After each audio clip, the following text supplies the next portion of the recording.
SuperTalk Mississippi media production.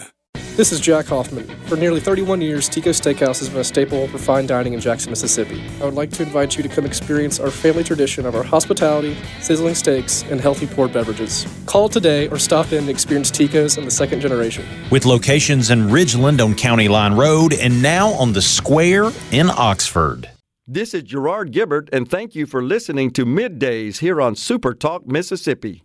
MidDays with Gerard Gibert is on the air. MidDays with Gerard Gibert is powered by C-Spire. Power your home or business with C-Spire Fiber. To learn more, visit supertalk.fm/C-Spire. C-Spire Fiber powers SuperTalk Mississippi.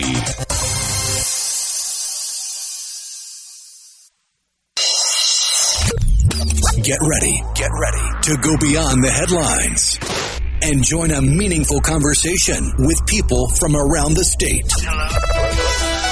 You're listening to MidDays with Gerard Gibert here on SuperTalk Mississippi.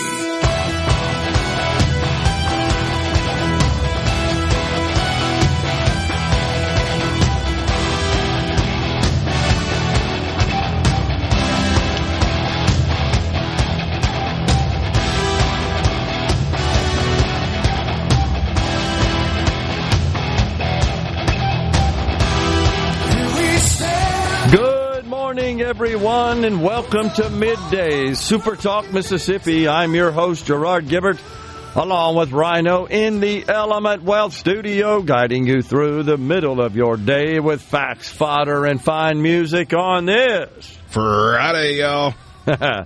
Well, I should have given you a heads up, Rhino, for this first story I wish to share. I needed some appropriate music.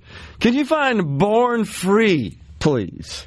You remember I believe it was a television series, right? And that was it Henry Mancini? Was he the composer? It was kind of from that era when he was pretty popular. Born free, free as the wind blows. I don't know if you remember all that stuff. That's the one I'm looking for, if you can find it. There it appeared. Matt Monroe? No, I think that's a little more current.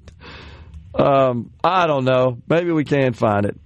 I thought it was Henry Mancini. I'm looking for it myself. I don't know if you remember him. He was a composer and I believe a keyboardist as well. Well, while you're looking for that, folks will understand why I selected that particular music. Roger Williams. No, that ain't it. Try Roger Williams. See if you see one for that. Remembering the late composer John Barry, who sang Born Free in 1966. You may be right. Matt Monroe, British singer. John Barry and Don Black. Seems like they did. I know folks are probably going to be disappointed after all. That's it.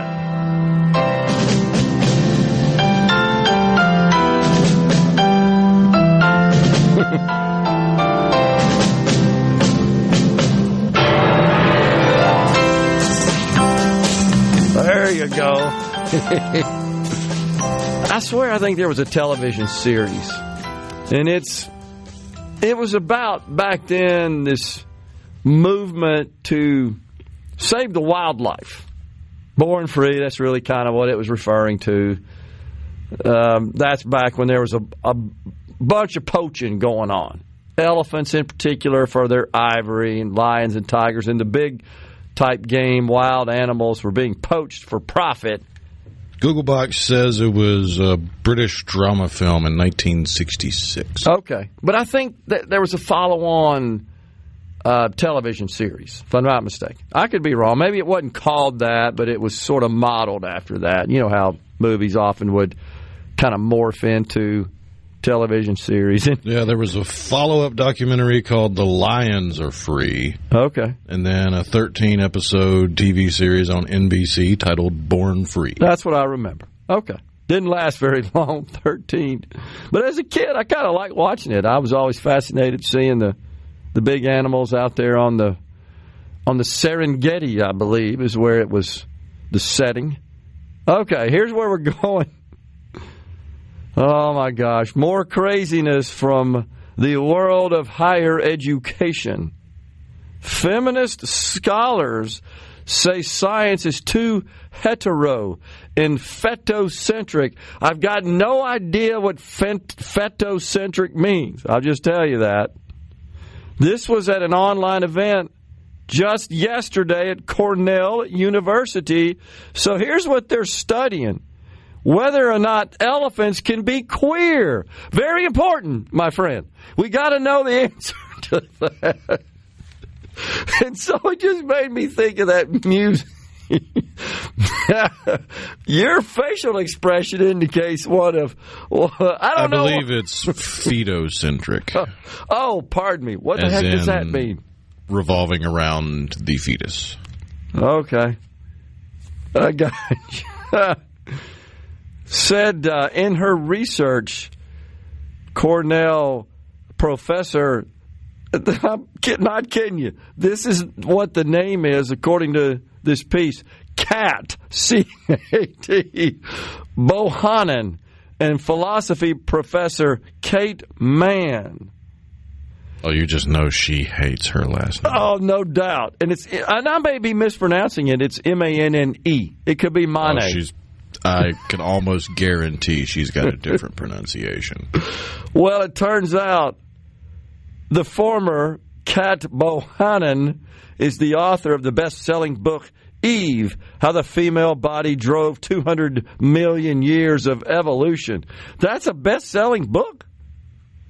The male norm is a thing that we are trying to fix from the ground up right now in biological and biomedical research, said Bohannon during her Cornell keynote webinar. I wonder if the book was a required purchase as a part of taking her class. Probably. Not to be surprised, of course. They also, during the lecture, the webinar, brought up racism, abortion, LGBTQ issues, including research on elephant sex activities. Jeez. In experiments, male rats are used more often than females, in part because they are cheaper. I didn't know that. Did you know male rats are cheaper than female rats? Until a couple of decades ago, women of reproductive age frequently were excluded from clinical trials. As a result, society knows less about things like the impact of opioids on women and treatment options for various medical conditions. Well, there you go. So, Mann praised Bohannon's work for focusing on the feminist philosophy of science. She brought up examples of, I'm going to preface this by saying I have no idea what this means, and I know you'll look it up for us, androcentric bias that have distorted some of our observations over the years. What the heck is androcentric? According to the Google Box definition from Oxford Languages, androcentric is an adjective meaning focused or centered on men. Oh, my gosh. You know, is it just me, or does it seem like this entire domain of this gender ideology is absolutely replete with all sorts of words I've never heard of? I mean, I consider myself reasonably educated, but I'll have to admit, every time I dig into these stories, I encounter words I think, what the heck does that mean? Do these people just live in a different language, or what? For the most part, yeah. In other words, they're not really in tune with reality. Is that fair to say? No. Oh, my gosh. Some of them not even in the slightest. Unbelievable. It's just unbelievable. On the C Spire text line, CC in Senatobia says, the liberal version goes, you were born free to be whatever I say you can be. True. Yeah, Marshall and Terry reminds Clarence the cross-eyed lion. Thank you for that. Marshall, I forgot about that one. Oh, yeah, Doc Tari. That was the other one. Yeah. Now, is that where Clarence was part of, was a character in Marshall. I think you're right. Doc Torrey. Thank you for that.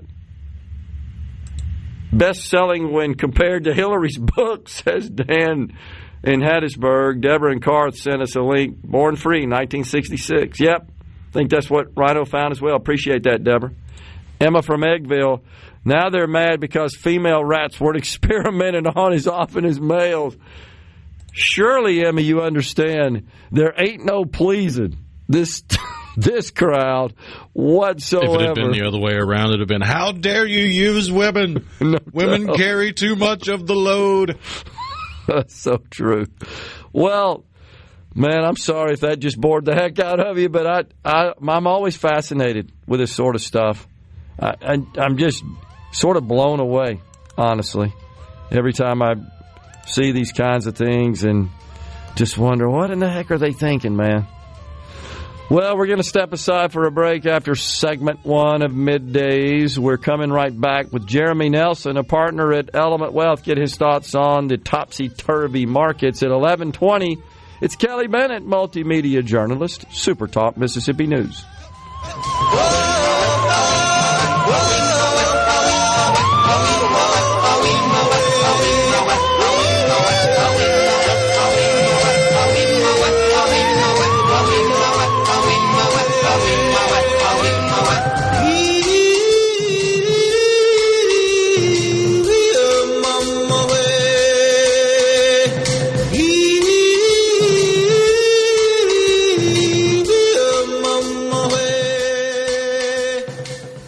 Pickup truck. This segment of Middays with Gerard Gibert is brought to you by Covington County Hospital in Collins, where your health matters. Check it out. Let's do this. The talk that keeps Mississippi talking. Middays with Gerard Gibert. Let's get on with it. On SuperTalk Mississippi.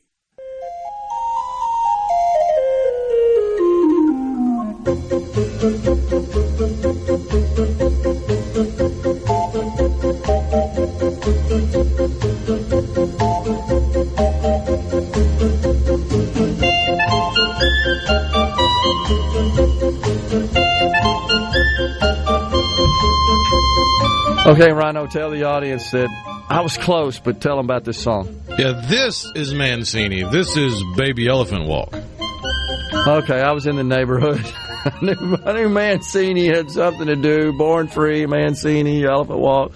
I just had the wrong artist. But there he did do a song there. About elephants. About elephants, which is all related to the article that I shared. We're pleased to welcome now Jeremy Nelson, partner at Element Wealth. All right, Jeremy, good to see you. Thanks for coming in. Always a pleasure.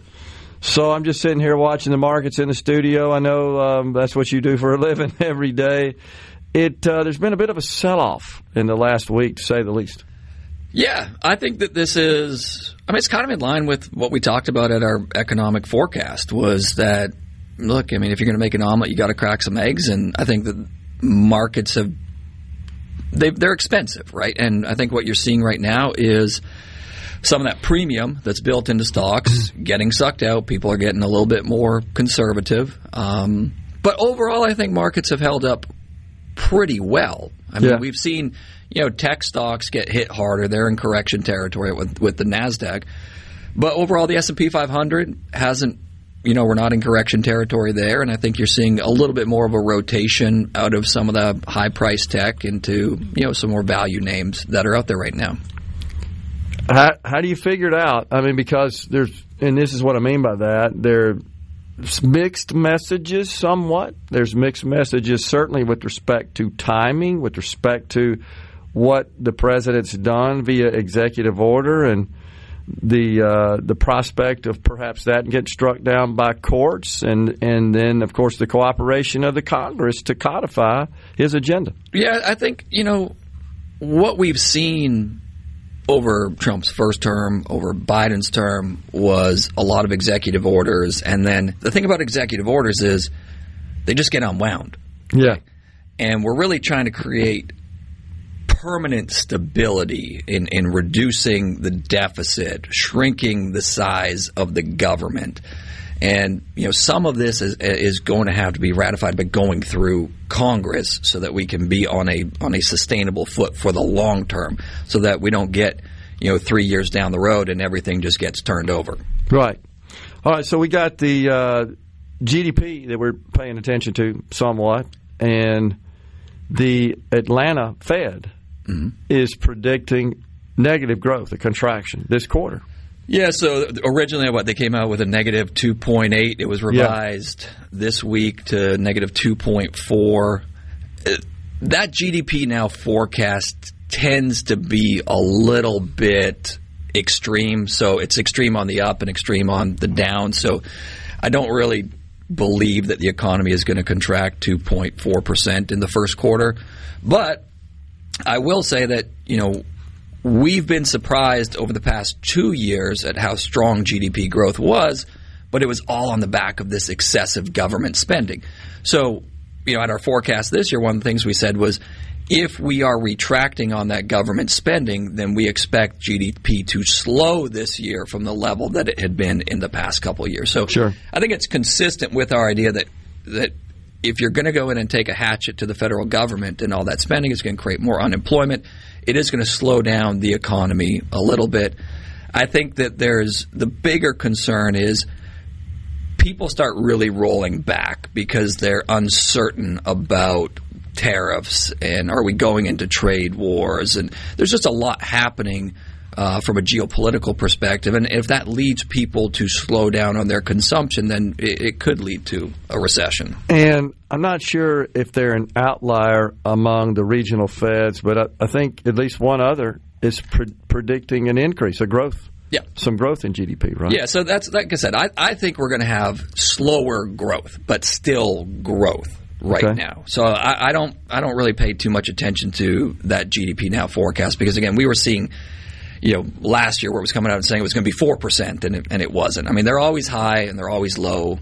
So, well, and of course we've got the old nasty R word popping up again, the possibility of a recession, right? A lot of indicators maybe pointing to that. I'm not sold that we're there yet. I think that the concern would be that you get a stock market that's correcting. Okay. And so kind of like the recession that we had in 2001. A lot of people think the recession in 2001 happened because of 9/11. But we were actually in a recession when 9/11 happened, right? So all that was the wealth effect, right? The stock market was going down and people started pulling back on consumption.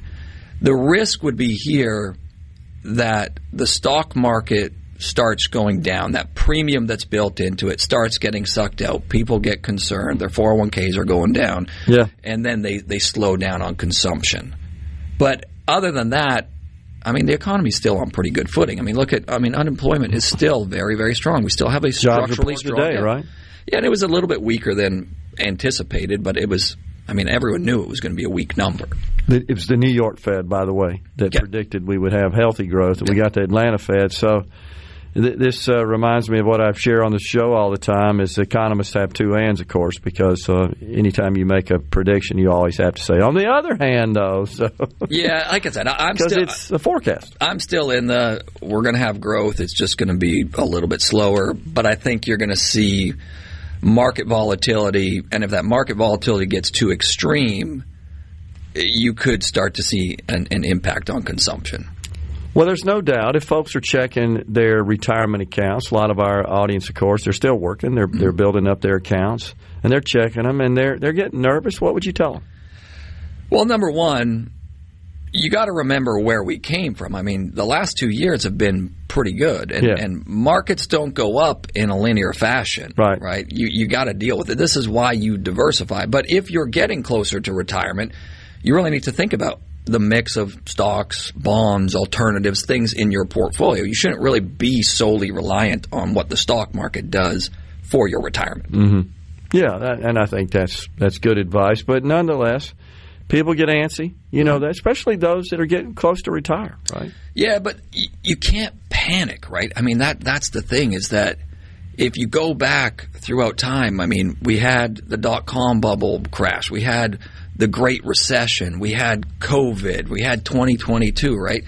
I mean, ultimately, time heals the wounds, right? Okay. You just got to make sure that you don't have so much risk in your portfolio at or near retirement that a bear market is going to force you to go back to work, right? So that's where diversification works. And one of the things that I've been talking about for a couple of years now is that stocks are actually really over-owned, right? If you look at the percentage of household financial assets that are in stocks, it's at a record high.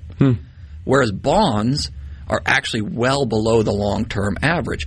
So there are alternatives out there that are safer, that can still provide you a reasonable return and keep things going forward. Mm-hmm. Okay. What are your thoughts, I guess, about the government really getting serious about not just trimming spending, but more importantly, trimming deficits, because it's deficit spending that necessitates borrowing, and borrowing typically is inflationary. Well, I mean, look, at the end of the day, you're talking about a near $2 trillion deficit. You're talking about more money going to interest on the debt than military spending. Like, that's upside down, right? That's a problem, and you have to do something. And the fact that we haven't done anything for so long is why the actions that are being taken are so draconian, because you really just have to – there's no choice now. You can't slow play this. You really got to get in there and you got to deal with this from a spending side. Now, what we all have to recognize is that that's going to be a little painful. Like, you got to crack some eggs to make an omelet, right? And some eggs are getting cracked right now. But there's a necessity to getting this under control, because for the long-term future of the country, you can't sustain 6% of GDP deficits when you're not in a recession. Right. That's asinine. I mean, we're talking about the only time that's a bigger deficit than in the Great Depression. The only time we had bigger deficits as a percentage of GDP was World War II. And I would say back then it was understandable. Yeah. And you're absolutely right. We are on track, according to the latest Fed data, for a $2.5 trillion deficit this particular year. And you have to get that under control. And if you go in and you just tax to do it, then you're killing the economy, because you still have to grow. Yeah. So you have to cut spending. Yeah. Hang around. We'll keep talking about all this stuff. We got Jeremy Nelson, partner at Element Wealth, in the Element Wealth studio. We're coming right back.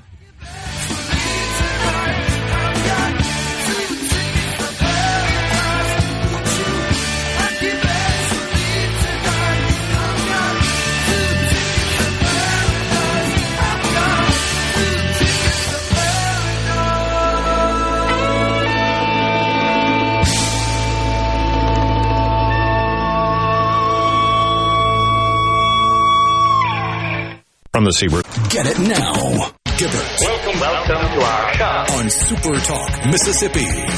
Okay, now you have a good one. I've got money, and now I need love.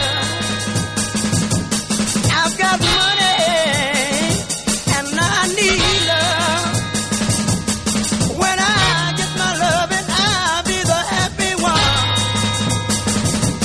I've got money. Welcome back, everyone. It's Middays, SuperTalk Mississippi. Jeremy Nelson, partner at Element Wealth, is our guest. So let's talk for a minute about interest rates. That's something folks are always interested in, no pun intended, in understanding at least the trajectory, the trend. The 10-year, I really thought would be over 5, and it never got to that point. Got bumped right up against it, I believe. And now down, 4.2, 4.3, something like that. Maybe indicates investors are a little squeamish about the GDP, the economy, the overall health of the economy. The Fed, if we do, in fact, experience a contraction, will they react with a price cut? That went from no chance to, where are we now, 33% chance or something like that coming up? I think the Fed is going to be forced to cut later in the year. But the challenge there is that in the short run, you still have inflationary pressures, right? I mean, if we start implementing these tariffs, which we have, you're talking about massive increases in prices on certain goods that we're importing because we don't have the supply chain set up to build it here right now, right? Yeah. So that in the short run is inflationary. And then if we do, reshore a lot of these manufacturing jobs and build more stuff here, it is going to be more expensive. It is going to be somewhat inflationary. And that makes it hard for the Fed to be able to cut. Now, long term, yes, that's very beneficial, right? But I think that what you're seeing with fixed income is the Fed's having to kind of anchor down here. The yield curve is flattening, right? The long end has come down. That is a level of demand, right? People are buying bonds for safety, right? So I think there's an aspect of some money's coming out of stocks. It's going into bonds for the safety there.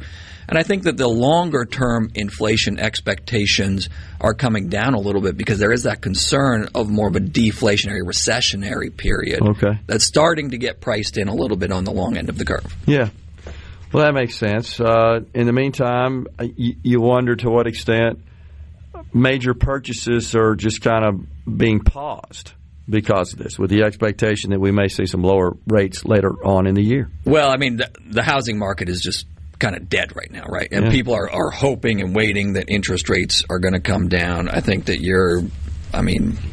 I think auto sales are going to be real tough. They're going to get ripped. I mean, they're just going to get ripped. No doubt about it. That's just what's a reality. Going to happen. I was talking to a friend of mine that owns a tire store, and I was like, I think business is going to be good for you because people are going to be holding on to their cars, vehicles, changing their tires for a lot longer. But even if we get lower interest rates, let's say with respect to the housing market, we're looking at the possibility of increased construction costs because of the tariffs. And this is one of the challenges is that we're not, despite the fact that there's not a lot of activity in housing, prices aren't coming down a ton. Now on the upper end, they're soft, and if you want to sell, you're going to have to sell for a discount. But on normal, middle class homes, they're still moving. But people are having to spend more of their income on housing because those prices are not coming down. And some of it is just that people just aren't selling. Right? If you've got a 3% mortgage, you're just not selling. Right? You're just sitting on it. So there's not a lot. Many can't afford to. There's not a lot of inventory right now. Yeah, but if, there's a lot of folks that 3% mortgage is in line with their qualifications for a loan. Yep. And even if they move to a house of a similar value and cost, it's 7%. It's unaffordable. It's not. Yeah, they're not getting the financing. Yeah, and they may or may not have enough equity in the existing home to roll into a new one to drive their overall principal down to offset the increase in the interest rate. Yeah, people are stuck. And I will tell you, I mean, I've got a lot of clients who are coming to me right now who, they're upper end of the economy. And they're kind of talking about their household budgets and cutting back. Yeah. It is a major topic of conversation. Well, that's not good for retail sales as well. As you know, consumer confidence, it's pulled back significantly over the last month. And now there's also a lot of reports we've seen, I know you have as well, that the weather had a major impact on retail sales, et cetera. Over the last month. I don't know if that's true or not, if it's anecdotal, if that's universal. I think it's anecdotal. I mean, there's always weather. Yeah. I mean, right. I don't know that this February was really any different than last February or the February before. Like, it's weather. It's the winter.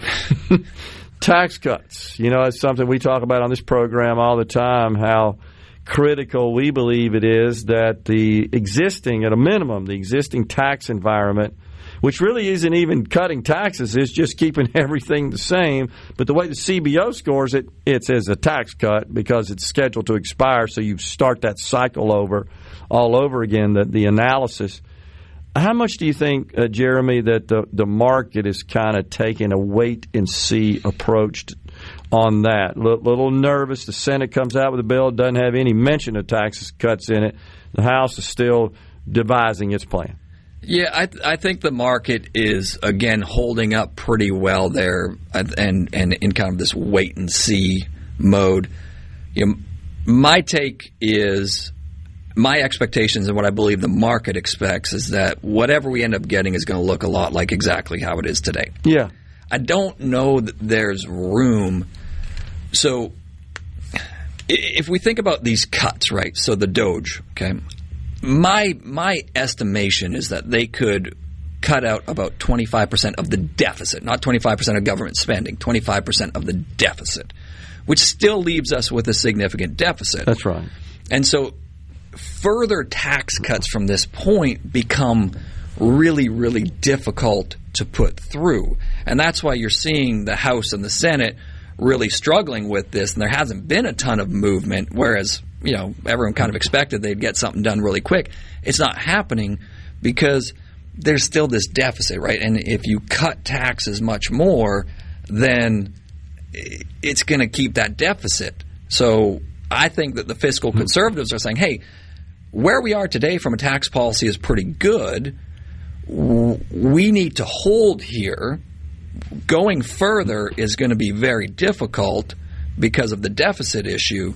And so if we hold and grow and cut 25% of the deficit, we can start over the next, 5 years maybe to get to a point where we're normalizing the deficit. Yeah. Well, and in addition to just that reality, you've got the situation where you've got to come in within certain constraints and parameters to be able to pass the legislation in the Senate with a simple majority. Yeah. So for the benefit of our audience, I know the president has talked a lot about tips, overtime, Social Security being exempted from federal income taxes. He mentioned it numerous times. It's very popular, as you know. Mm-hmm. But when you start doing the math and trying to fit that in addition to keeping the existing tax structure in place, then you start to exceed the parameters that would allow a measure to pass in the Senate on a simple majority. Yeah, it's just, it blows the deficit out. Yeah. And it also, it's about $350 billion a year. Yeah. Estimates I've seen. And that's the big challenge, right, with further tax cuts, because the hole is so deep. Yes, it would be awesome to get, but all the good of the cuts are going to be then gone, and we're going to be in the same place from a deficit perspective. Yeah, exactly. And we have to. And I think that, I go back to 1980 and Ronald Reagan. Okay, hard decisions were made, right, and markets were a little negative. We had a slowdown in the economy, but we kind of got things right, and then from there we're able to move forward. And I think that that's a bit of the period that we're looking at here, is that you can't just wave a magic wand and fix all of this. Right? There's going to be consequences. Now, it's important for the long term, and I do find it interesting now how President Trump, in his first term, the stock market was his barometer. And now he's saying, I'm not looking. Yeah, his Treasury Secretary said it. Yeah, and so there's no presidential put under the market. I mean, he's dead set on getting this done. Yeah. And if it means that there's a bear market in stocks or that premium comes out of it, he's okay with that right now. And I think that investors have to be prepared for that. And it's very different than the optimism in November when he won, or in August when he went up in the betting odds. I was like, oh, it's going to be great for the stock market. And people are realizing there might be a little bit of pain here. Well, he even said you're seeing a lot of market reaction to the expectation that I'm going to win, right? Yeah. And that's when the market was trending upward quite a bit. But now they're not quite as comfortable just because of the uncertainty, I think, more than anything. Yeah, the entire bump has been washed out. Yeah, completely. Yeah. We're back to kind of where we were. Yeah. Well, it'll give us a lot to talk about, that's for sure. Jeremy, always appreciate you coming in and sharing your insights. Thanks a lot. Appreciate it, Gerard. Yep. Thank you. Jeremy Nelson, partner at Element Wealth. Once again, we're in the Element Wealth studio. Coming right back.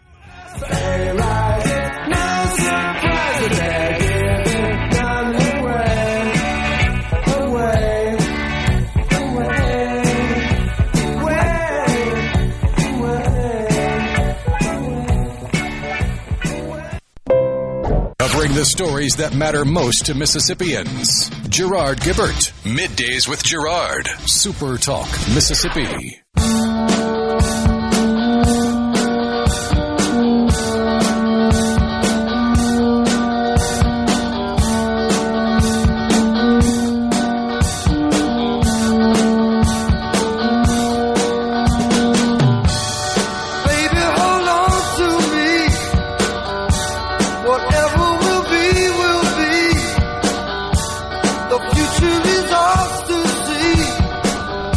Welcome back, everyone. You are tuned in to Middays, and we are, as we always are, live from the Element Well studio. Always appreciate having Jeremy Nelson, a partner at Element Wealth, in the Element Well studio, his insights. He's a guy, of course, that tracks all this economic and financial stuff, both from a fiscal, monetary, market, investment perspective on a daily basis. And, man, is there ever a bunch of it to track there these days, Rhino. There's no doubt about that. All right, so yesterday you noted that the suspension of the tariffs only applied initially to Canada, right? Mexico. Mexico, I got it backwards, pardon me. That's right. And then later on in the day, yesterday. Shortly after the show. Yeah. The president came out and announced, okay, we're doing it for Canada as well. But President Justin Trudeau, is he a president or a premier? I can't always keep up with it. But he came out and really admonished, he scolded the president in America and said that they were... looked on the brink of tears. Yeah.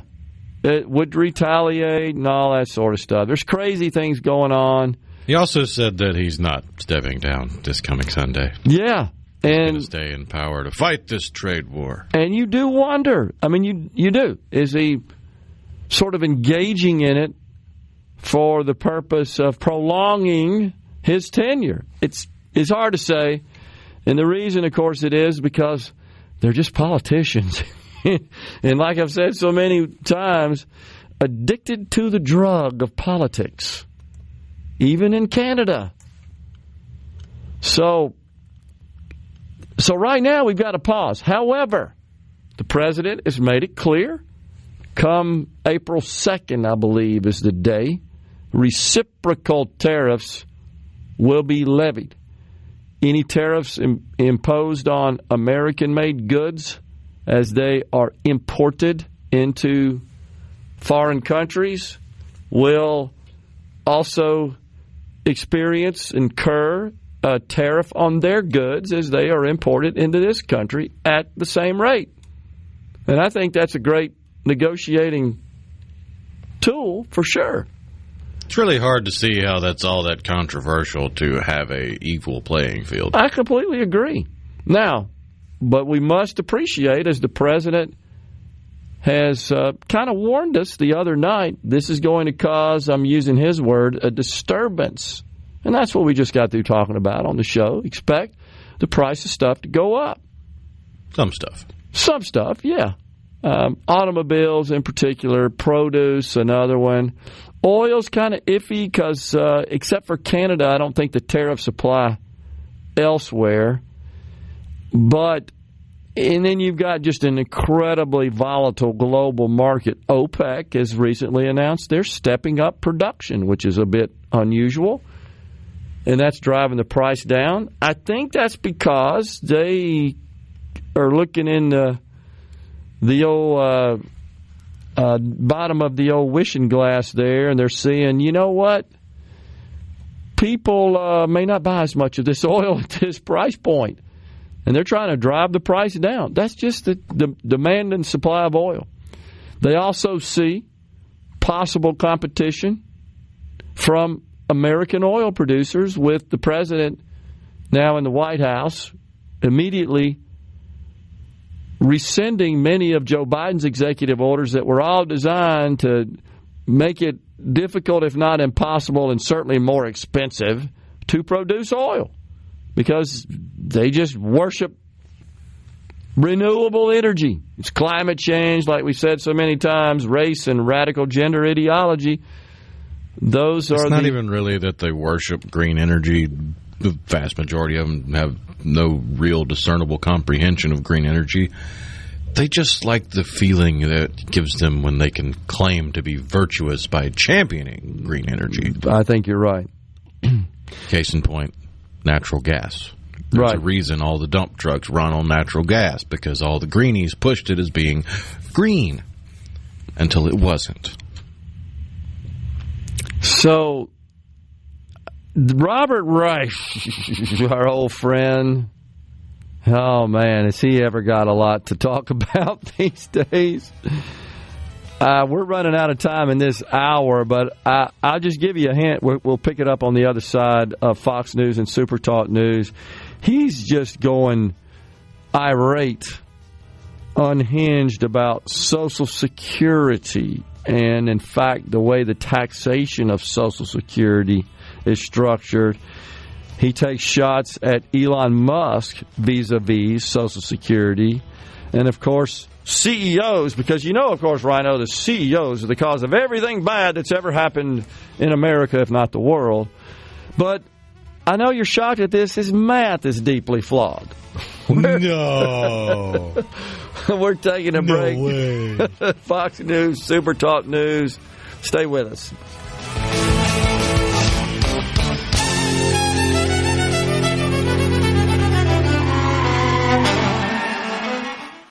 Middays with Gerard Gibert is brought to you by the Mississippi Business Journal. Visit msbusinessjournal.com. Scott Coopwood, publisher. Welcome to the show that challenges you to think deeply and look beyond political posturing.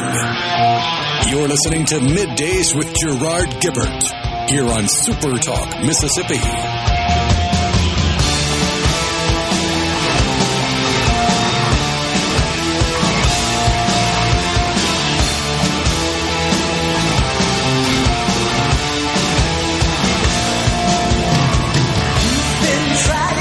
Welcome back, everyone. You are tuned in to Middays. We are live in the Element Wealth studio on this Friday, y'all. Today on In a Mississippi Minute with Steve Azar, you'll hear an interview with our very own Rebecca Turner, who talks about her career as a show host, author, and nutritionist.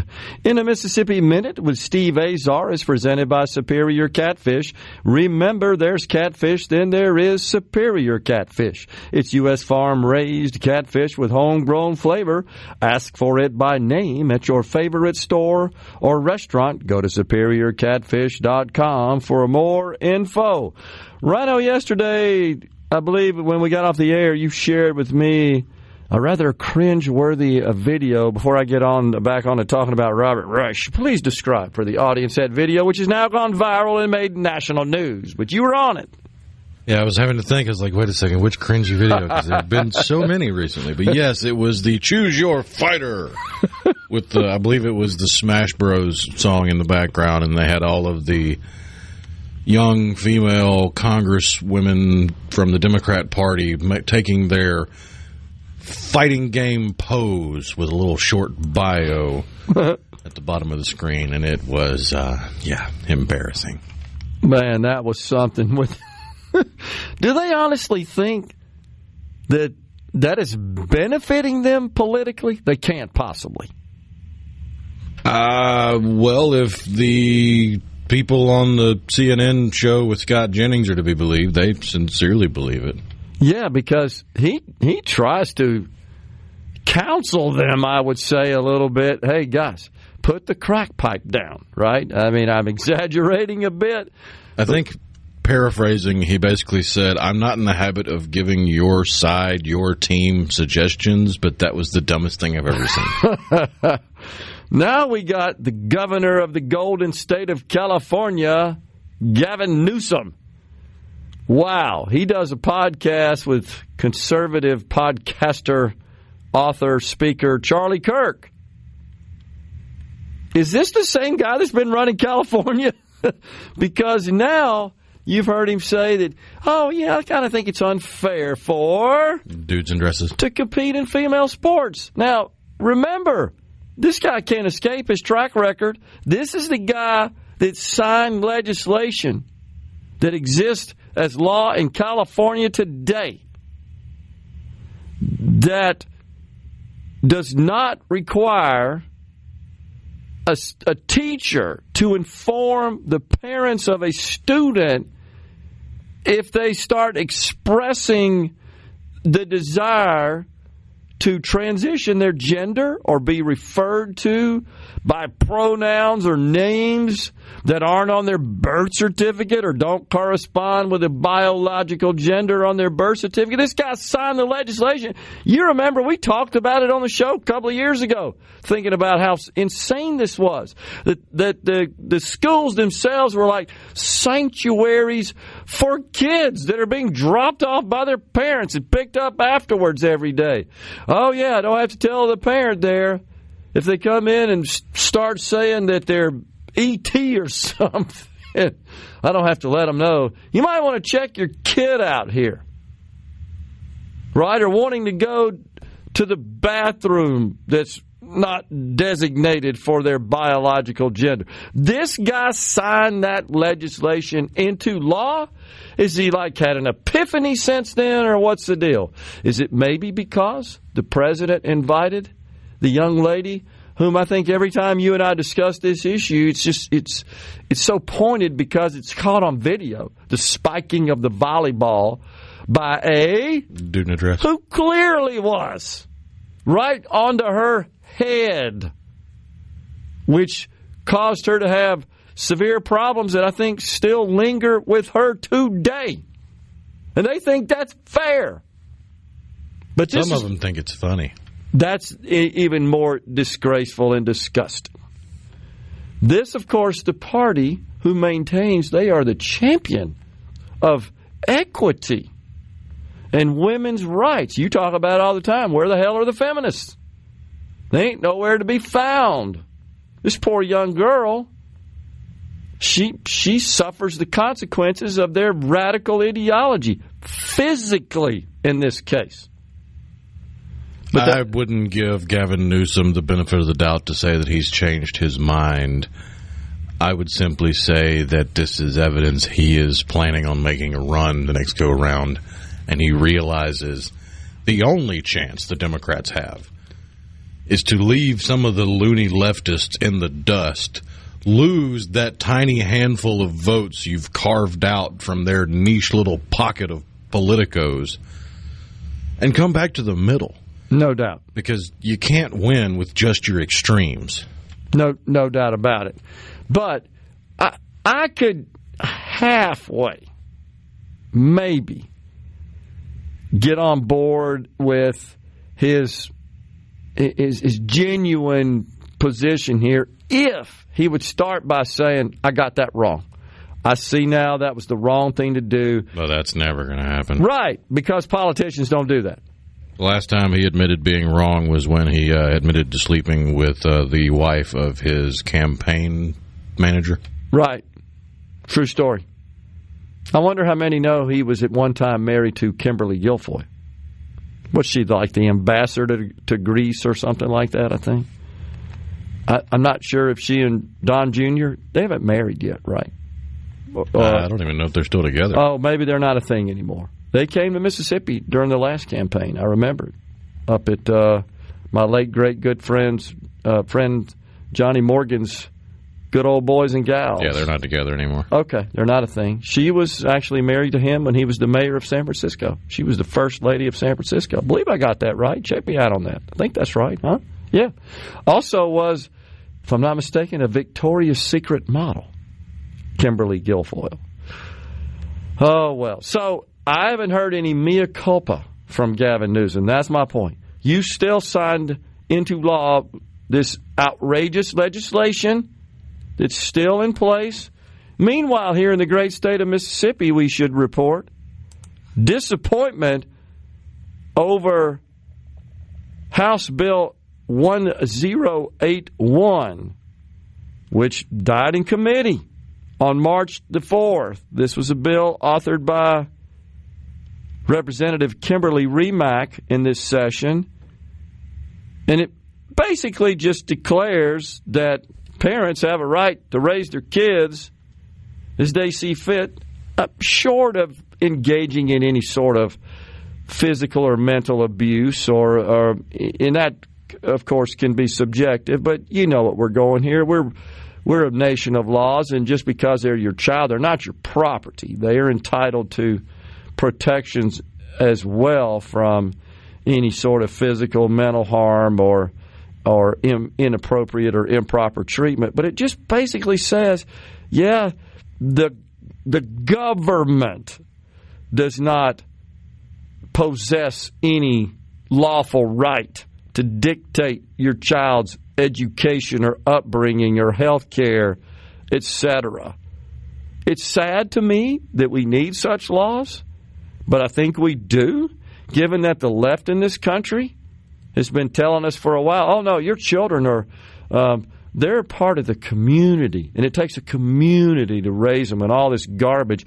That's code word, just so you'll know, for indoctrination. And that bill died. And the representative, Kimberly Remack, expressed her disappointment on social media. I'm with her. And I don't know the rationale for it. And it could be rooted in this squabble going on between the House and Senate about tax reform. I'll get to that in a little bit. But right now, back to Robert Reich. And he's talking about Social Security. Let me read what he said here for you. This was yesterday. Social Security taxes are rigged for the rich, and the program is in danger because of it. A CEO earning $20 million a year pays Social Security taxes on 1% of their income. Meanwhile, a normal worker pays Social Security taxes on 100% of their income. This isn't fair.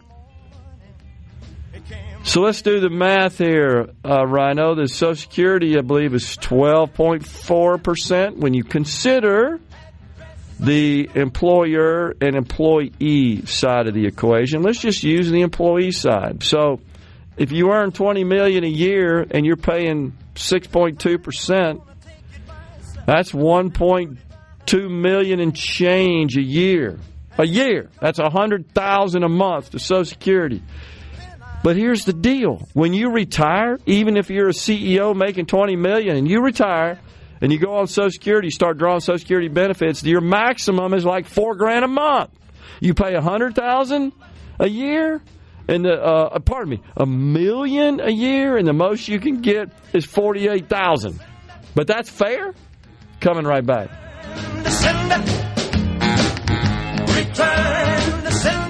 Hey, this is the talk that keeps Mississippi talking. We're rolling. Hit it. Go. Play it.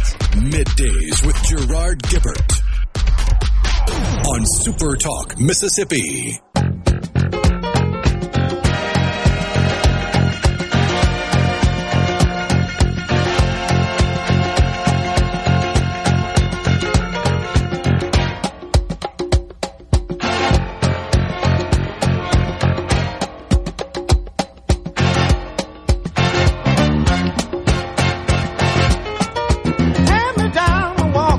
Welcome back, everyone. It's Middays. We're live in the Element Well studio.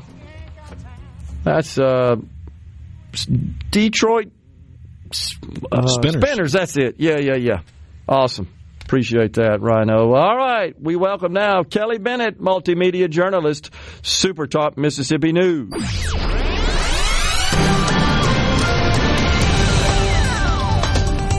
Happy Friday, guys. Appreciate it, Kelly. Same to you. What is going on? We got more severe weather moving across the Magnolia State after that bout that's coming in this weekend, after that bout we had earlier this week. Yeah, that's where I wanted to start. And we just got an update from the governor and MEMA this morning. The National Weather Service has now confirmed that 2 tornadoes touched down in Mississippi on Tuesday. There was an EF2 tornado in Wayne County and an EF1 in George County. Now, the one in George County really didn't do a lot of damage. 3 Mississippians were killed in these storms, and 7 injuries total were reported. Statewide, there was damage to 14 homes and 6 farms. And as you mentioned, more severe weather possible on Saturday. This, according to the National Weather Service, could affect areas of central and south Mississippi starting on Saturday afternoon and lasting through the evening. These storms are capable of producing damaging wind gusts and quarter-sized hail. So last thing you really need there is more severe weather, but we're taking a look at that. And I just found out, the guys in the news team just put this story up. Apparently, Tuesday storms knocked the roof off the Clay County Jail, and they've already installed a temporary roof. Wow. Did anybody escape as a result? Not in Clay County, but we do have a couple of escaped inmates on the loose that law enforcement agencies are looking for. So you've got 21-year-old Miko Fort, who escaped from the Adams County Jail on Friday morning while serving as a trustee. Now, he was incarcerated on burglary charges, but there's another case, and this one's a lot more concerning because the escapee is considered dangerous. Convicted murderer Nevin Whetstone escaped from the state penitentiary in Parchman on Tuesday. He's still at large. Anyone with information on either of these inmates' whereabouts, well, they're not inmates anymore, technically. They're escapees. They're being asked to call 911 immediately. If you do see Whetstone, and by the way, you can take a look at a picture by logging on to SuperTalk.fm if you just kind of want to be aware of what he looks like. Don't approach him. Just call 911. All right, something that we've had some rather robust discussions about here in the Element Wealth studio, and that's this stuff called Kratom. And there's legislation that has been taken up in the state capitol. What's the status and what does it do? Oh, my goodness. We have had guests on this week, Gerard, you know, that have had some of the most heartbreaking stories about losing loved ones to these kratom addictions. Now, the kratom is promoted as an herbal supplement, but what's happening is there are synthetic forms of it available at gas stations. I mean, it's creating issues. So the bill that restricts the use of kratom is now on its way to the governor's desk. The House bill bans synthetic kratom products and limits the sale of kratom to those 21 and up.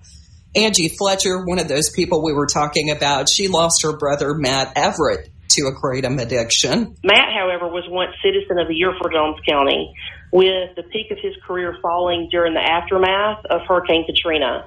And during his last year of life, he presented with massive weight loss, severe anxiety, memory deficits, depression, extreme mood changes, paranoia, excessive crying spells. Federal and state medical data now showing medical examiners and coroners have started attributing a rising number of deaths to kratom. After Matt's death, family members cleaned up almost 1,000 bottles of Hush, which contains kratom, and we knew immediately what had stopped his heart. 4,100 deaths between 2020 and 2022 were contributed to or caused by kratom. 87% of those cases involved another drug and combination. Kind of interesting this morning, Senator Nicole Akins-Boyd was on the Richard Cross show, and she talked about another bill to regulate hemp products, which are currently unregulated, and you find them a lot at gas stations and convenience stores. They're trying to do something about that as well. Yeah, that has really popped up to be a very controversial topic and one that's received lots of attention in our state capitol this year. No doubt about it. Definitely. And go ahead. I think that you could go ahead and call House Speaker Jason White. I think a nice way to say it is frustrated with the Senate for not getting some of these bills across the line. Of course, one of those would be school choice, which was touted as a priority by some lawmakers, but it looks like it won't be going anywhere this year. White accused Lieutenant Governor, I'm sorry I'm laughing, but I mean the infighting, you got to laugh, right? House Speaker Jason White accused Lieutenant Governor Delbert Hosemann of saying one thing and doing another. He was asked that specific question on portability, and multiple times he said, oh, yes. And as a matter of fact, the Senate will pass portability, as if it was in doubt in the House. Well, you can't keep saying those things and do something else. And so, that, I've got to answer for my politics, and he does, and Senate does, and House members do. I think the thing here, Gerard, is unless you're 24/7 listening to news like you and I and a lot of other people, you may not realize that if the Senate passes a bill That doesn't mean it becomes law. If the House passes a bill, that doesn't mean it becomes law. They have to agree somewhere in the middle, in order to get this stuff to the governor's desk. And so I think he's laying the blame where it goes. The bill died in the Senate, and that's not the only one. It's looking like mobile sports betting won't be going anywhere. And again, he blasted his legislative counterparts for neglecting to take up legislation which would allow those 21 and older to place wagers on athletic events from their phones or other mobile devices. The Senate is going to stand in the way of mobile sports. Folks will continue to illegally gamble and bet on sports online, and that money will go elsewhere or in illegal dealers' pockets instead of through the normal channels where our gaming industry and our gaming officials could regulate it, and we would at least see the benefit of our operators making that money and Mississippians making it versus it hitting on the illegal market. Senate Gaming Committee Chair David Blunt is concerned that legalizing mobile sports betting would ultimately yield ramifications for brick and mortar casinos across the state. It's happening now, and we're losing out on that tax revenue. Yeah, no doubt about it. And, you know, the speaker was very frank and transparent, I think is one way to put it. On yesterday's show, we had the privilege of talking to him for 3 segments. And it's absolutely true. Many of these bills that you just pointed out, school choice, mobile sports betting, make their way down to the Senate, and they seem to just kind of get tossed. The Mississippi GOP. Does that worry you when it comes to? Does that worry you when it comes to tax reform, which was the big one that was number one on the governor's agenda this legislative session? And, you know, you listen to legislators in the Senate and the House, and you start to wonder if they're going to be able to come to some agreement even on tax reform. Yeah, I agree. And I've said on this program and in public that I thought we'd get nothing. I will say that based on some behind-the-scenes conversations I've had, I think we're going to get something. I'm not so sure how excited people are going to be about it.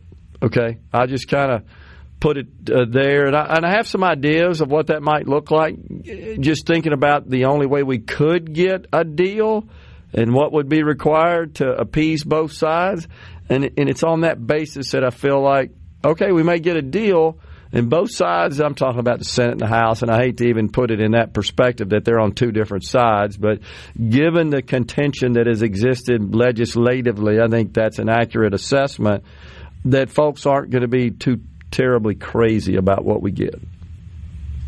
Here's a point I'll make in regard to this. I recently went to visit family. Okay. And my sister is on the opposite side of the political spectrum than I am. And so there were some interesting conversations happening. And I just think if we all sit down at the end of the day, especially in regard to tax reform, I think the Senate and the House want the same thing. They just disagree on how to get there.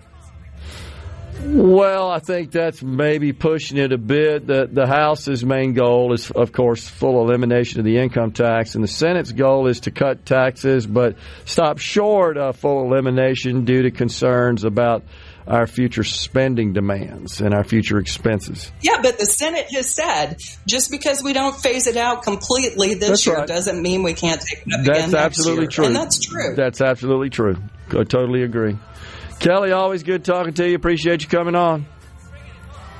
Thanks a lot, guys. Don't forget time change this weekend. Yep. Coming right back.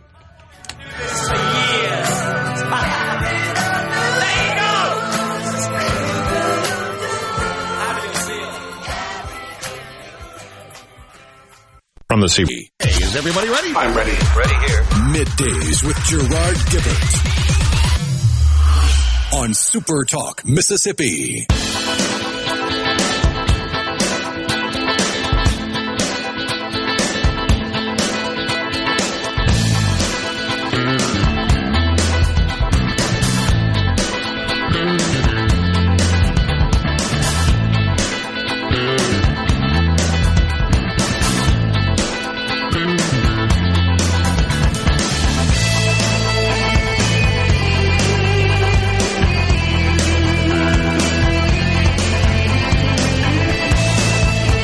We're back with you in the Element Well studio. Thanks so much for joining us.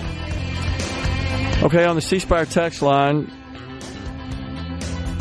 talking about going back to this post by old Rob Reich about Social Security. If you didn't catch that, basically he is all upset that the problem with Social Security, in his view, is that we have this cap. And what is it now, Rhino? About $175,000, something like that. And so your wages up to $175,000. Is that what it is this year? It constantly changes. It gets adjusted somewhat for inflation. But nonetheless, you pay the employee tax of, I think it's 6.2% right now on those wages up to that point. And your employer matches that, is the way it works. That's the way the systems work forever, it feels, as long as I can remember keeping up with it.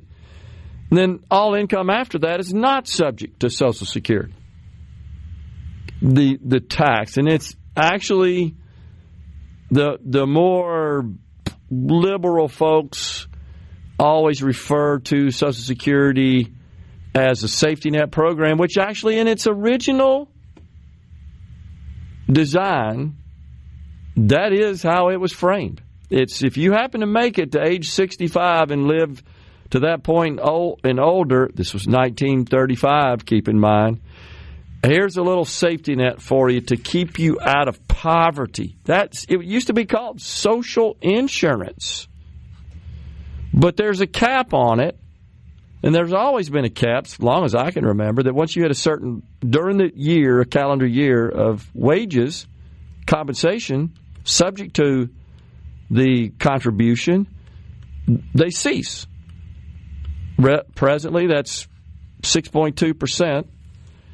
Well, Wright says, yeah, we just got to get rid of the cap. Now, this is something that the Democrats have wanted to do for quite some time. They have wanted to totally end the cap. Yeah, 6.2 on both sides. It's $176,100. So I said 175. It's pretty close. They're even having yesterday, Rhino, they had a town hall scrap the cap. And they had, I don't know who these people are, one Democrat currently in the Congress, in the House, and then they had some of these other people that also support this ending the cap, scrapping the cap. On the C Spire text line, I just want to give you a little background context. That's not the point the guy was trying to make regarding Social Security payroll taxes. The income limiting for paying Social Security taxes is $175,000. Yeah, we just looked that up. No big deal. It's actually $176,100, just so our audience will know. If you make above that amount, none of that money is taxed for Social Security. No, we completely get that. That's what we just said in the last segment and in this introduction to what I'm about to say here. We totally get the point. I think, with all due respect to this person, Rhino, they missed the point that I was making, which is, yeah, you pay in more, but your benefits are capped. There's a maximum. You can pay in $1 billion, and you're getting no more than $4,100 a month or whatever the current cap is. It's capped, regardless of how much you pay in. It's not a program that calculates your benefits on the basis of how much you paid in. There's a calculation that's based on your pay, kind of like standard defined benefit programs are. You have to pay in, by the way, for 10 years to be eligible for Social Security retirement benefits. But if they did what is proposed by Wright and the Democrats, scrapping the cap, and the example Wright uses where a CEO or anybody, an athlete, people that make that kind of big money, $20 million, and you scrap the cap, and they pay 6.2% of that, that's $1.2 million and change a year. It's $100,000 a month. But the most they're going to pay is $4,100. I may be off a tiny bit. I don't know what the current maximum is for Social Security benefits. So just think about that for a minute. Tell me how that's fair. You paid in $1.2 million a year. Let's suppose you work 20 years. You've paid in $25 million And let's say you're retired and you are fortunate to live 20 years. You're going to get out about $1.5 million. You pay in 20-something million, take out $1.5 million. That's fair? Well, why do they want to do that? So that same person can pay for the retirement for all the people that don't make that kind of money. He forgot to tell you about that part, though. So the so-called normal worker who pays Social Security taxes on 100% of their income, they actually could get the same benefit paying $11,000, $12,000 a year on their pay, on their compensation, as the one that's paying $1.2 million a year. Think about that. And to the Democrats, that's fair. Now, it's true. That would go a long way towards correcting its financial imbalance. But let's call it what it is. It's redistribution. So all the people that say it's our money, I'm entitled to it, I agree.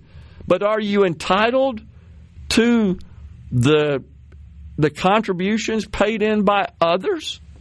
Because that's what they're advocating for. And to a great extent, that's actually how it works now because of the cap on the benefits. So I think it's worth just pointing that out. And then he goes after Elon Musk and says, if billionaires like Musk paid their fair share, he says we could afford to expand benefits and keep every local Social Security office open, because you've probably seen there's been some action this week from the Trump administration, as recommended by the DOJ team, to shutter many Social Security offices with the workers in those, many of whom are working now from their house. So I just want to make that clear. This person goes on to say, so the guy that makes $100,000, for example, pays a larger percentage of his income towards Social Security than a guy making $200,000. Right, but they get the same benefit. And that's, I don't know why I'm not seem to be getting that point across there. It's the cap on the benefit. I don't know how much more I can make that clear. Now, if the person that paid $1 million a year's benefit were based on that, hey, I'd be fine with it. Make it optional, maybe. You want to pay more in? But here's the thing, guys. There's no account sitting in Washington that's got your name on it, despite what the reports and stuff may say. It's not like this. It's an account that's got your money in it. They'll give you reports that say, hey, here's how much you've paid into it, and here's what we have on record as your compensation is reported by your employer, or if you're self-employed, through your tax returns. But it's not like a 401k plan and a traditional defined contribution plan that's got your name and it's your money in it. And when you retire, you start withdrawing it. But when you've withdrawn all the money, that's it. With Social Security, it stays in place until you die. And that's just the nature of all defined benefit plans. So I just want to clarify that. Also, I teased a bit before we went to break, Rhino, that with Kelly, I thought we might get a compromise on tax reform in Mississippi. And it's just kind of conversations I've had, and I've been asked, not to disclose the details. I just put it this way. The House and the governor have made it clear that they are committed to eliminating the income tax, that is a deal killer for them. And so it's logical to expect that any compromise deal would include some approach, some process to fully eliminate the income tax. Given my feeling, and it's more than just a feeling, that the Senate's nervous about the effect of that on the budget, especially looking at how the federal government is certainly working to shift more expense burden down to the states. For education, now that the president wants to fully abolish the Department of Education. That's $280 billion a year going out the door. And this is the thing, Rhino. I actually thought that money was somehow making its way, as they say, into the classroom. And I heard an interview early this morning with Secretary of Education Linda McMahon. She said this money isn't going to kids. This is going to adults. And by kids, she's talking about teachers and so forth in the classroom. She said, it's just a series and a slew of grants and stuff, right, that are going even to higher ed, where a lot of that sort of research goes on. I'm not sure if any of that's truly valuable and if we need to be spending money that way. But you know as well as I do, there are a lot of people who literally make their living just doing research against these federal government grants. They're just grant nuts, and they're experts. And they're third parties that you can hire to consult with you to make sure you get that money. Coming right back. Middays with Gerard. Good for America. Good for fans of justice and truth. Good for us. SuperTalk Mississippi. This is what we stand for. 2, 3, 4.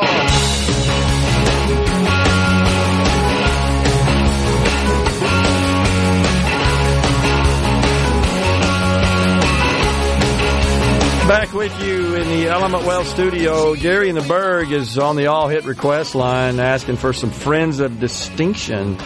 I think Rhino's got it teed up. Love or Let Me Be Lonely is my favorite Friends of Distinction. I hope that can meet with your approval. You may already have something teed up. Yeah, I've already got one. Oh, shoot. Well, maybe we can get it before we're... Oh, this is the last segment. Is it? Of this hour. Oh, no. Man, I'm all confused today. Pardon me. Friday, Good grief. All right. Well, it was that video. It got you all discombobulated. Well, please tell the audience what you sent me there. You're right. I'm still a bit in a state of shock over this video. Well, you might have heard us talk a little bit yesterday about the representative from, I believe it's Connecticut's 3rd District. Yeah. Representative Rosa DeLauro. Purple-haired. Yeah, it's the one that looks like the Skeksis from the Dark Crystal, that creepy Jim Henson movie. But anyways, that's besides the fact. She is the reason I was having a hard time coming up with which cringy video you meant, because she released one all on her own that might just be the weirdest and cringiest thing any politician's ever put on social media, because, well, I don't know how old she is, but she's old, and the entire video is her using the current young people slang. I'll let y'all listen to a little bit of it. It might make people drive off the roads if I play the whole thing, but here we go. Yo, this is the Ranking Rizzler on appropriations, serving Connecticut's 3rd District. It's time to enter your dark academia Congress era. All right, besties, House appropriation is the money moves in Congress. We are not chasing the bag, we are the bag. Democrats are making life smoother through government funding. It's giving, it's giving. So Sigma, main character energy. But Republicans' Project 2025 is mad sus. Eliminating the Department of Education? Negative aura points. Basically, the biggest phantom tax on the environment, on your education, and your rights. Big L, posting it online, buddy. Democrats understood the assignment, but go on. She's 82, by the way. Good grief. Do we, before we go, do we have a moment to play the little exchange with Hakeem Jeffries? He's the minority leader in the House. Yeah, it's 32 seconds. Wow. Yeah, here we go. Here's Hakeem Jeffries saying, I don't even know what he's saying. I don't think he understands what he's saying. At least I hope he doesn't, because if he does, and he really means what he's saying, well, just listen. I want to ask about California Governor Gavin Newsom's comments saying that Democrats were in the wrong for allowing transgender athletes to compete in female and girls sports.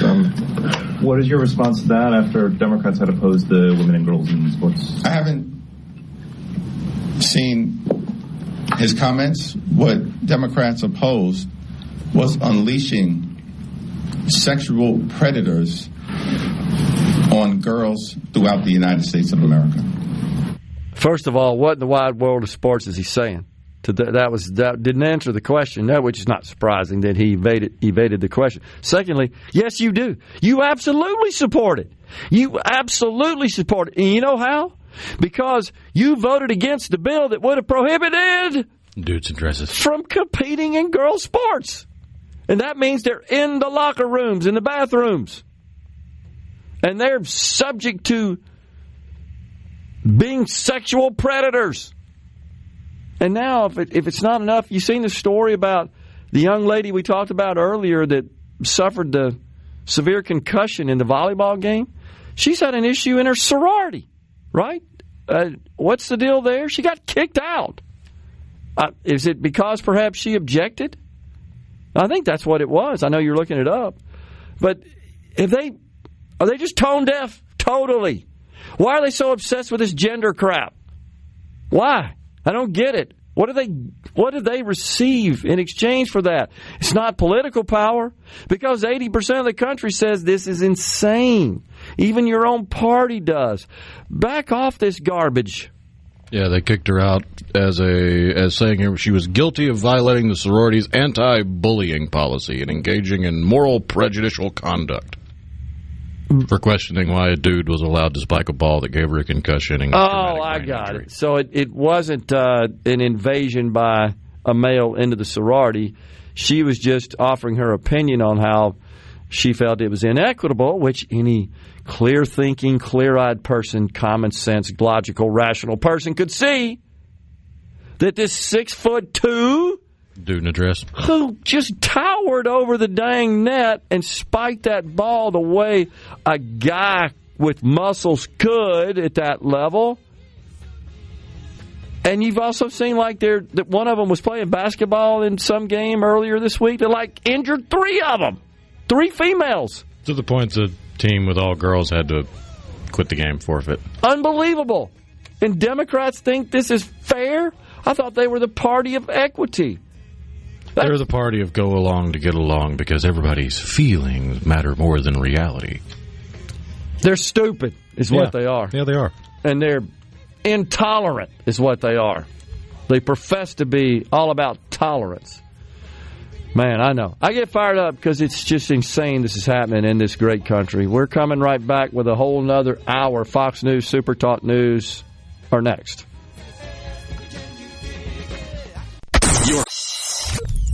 Get ready to go beyond the headlines and join a meaningful conversation with people from around the state. Hello? You're listening to Middays with Gerard Gibert here on SuperTalk Mississippi.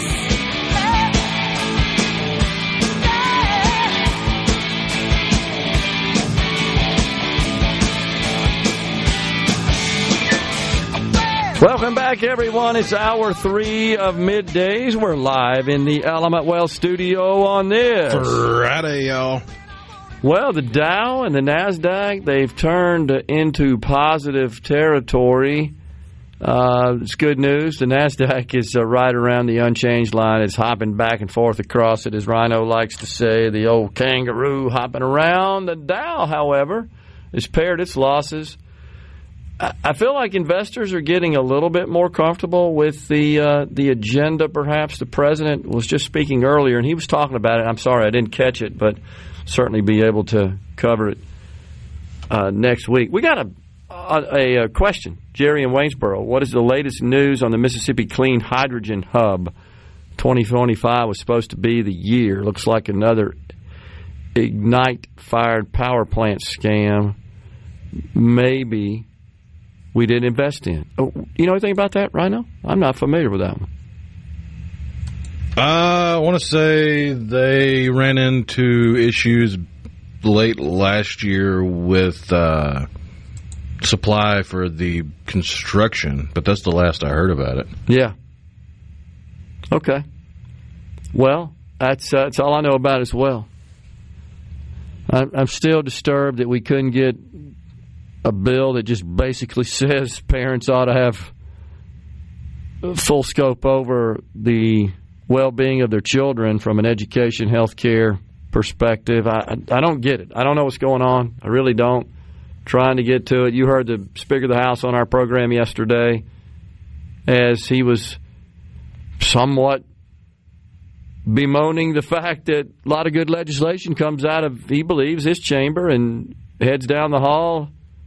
Maybe we need to change the procession up a little bit, Rhino. Could we Who's the main character in the rhino procession that transmits the legislation? Well, that would be the T-Rex. He's the one in the tuxedo carrying the golden mace. Maybe we need to replace the old T-Rex. Is there anything else that might? Well, he was rather expensive because he's a member of an extinct species, so it cost a lot of money to get him there for it. So I guess we could doge him out. Okay. Maybe we go with one of the elephants they were studying. I like that. And we'll set up the sound system there in the halls in the rotunda and play the Henry Mancini tune, right? How cool would that be? All I know is it doesn't look like we're going to get a whole lot in the way of legislation. The biggest victory of the session could be the direct ship of wine before it's all said and done. Controversial PBM legislation as well, and I mean controversial. There's strong feelings on that on both sides, and it's complicated. There's just no doubt, as we've said so many times. Oh, man. Also on the C Spire text line, Jerry says maybe Elon will recoup the wasted money from the Green New scam. Well, that money actually, Jerry, the plan that you've heard the president discuss, and I think there's some movement towards that, is just to impound the spending, meaning even though the legislation passed, the Congress signed into law by the president just not to fund it. And that's obviously opening up a legal can of worms, because there are those who say, no, the president can't do that, and there are those who say, yes, he can, with the Impoundment Act. I don't remember the year that was passed. And that gets just complicated. That gets into the legal weeds, no doubt about it. I'm for it, by the way. I'm for just ending all those subsidies. I'm for ending the subsidies in the CHIPS Act. And I'm not so sure I'm on board with the infrastructure bill either. I think that's misguided at a time when we're producing $2 trillion deficits. And that's not to say we don't need more infrastructure, better infrastructure. I come down on the side of we need to transfer more of that responsibility financially to the states. And that may not be popular in state governments because, like ours, we rely so heavily on federal money, the federal largesse. It's significant, but it's breaking us. And that's the point. And it's breaking us at the federal level. So let's transfer that burden where I believe it could be managed considerably more efficiently and effectively than at the federal level. Let's transfer it to the state level. And to Jerry's point, DOJ just announced that government's paying for 11,000 Adobe Acrobat licenses with users, plus more idle accounts. And I got to tell you, Rhino, I place this squarely at the feet of the IT management. I've done this for a living, license management. My company had such a service. It is complicated. There's no doubt. That's why you engage third parties that understand that are auditing, that manage that. The good news is most everything consumed today from a software perspective is software as a service subscription based. And there are very few subscription agreements that are long-term contracts in nature. Almost all of them allow what's called a termination for convenience. And so I'm looking here that we have 35,000 ServiceNow licenses on 3 products, only using 84. 84! Now, that's a failure on the part of IT management. My company was a ServiceNow partner, reseller, and that's by virtue of a company we had a partnership with. It's powerful software, no doubt. Cognos licenses using 325 out of 1776. 800 Westlaw licenses using 216. 10,000 Java licenses. Again, and I'll just make this point once more. You know why you have this situation? Because they can. Because there's no repercussions, no consequences. Your job is not based on efficient financial management of your licenses. And from a higher level management company perspective, like at the CFO level, where they got to worry about that kind of stuff when you're public company or even a private corporation, they don't government because we got a print press. Money's like water.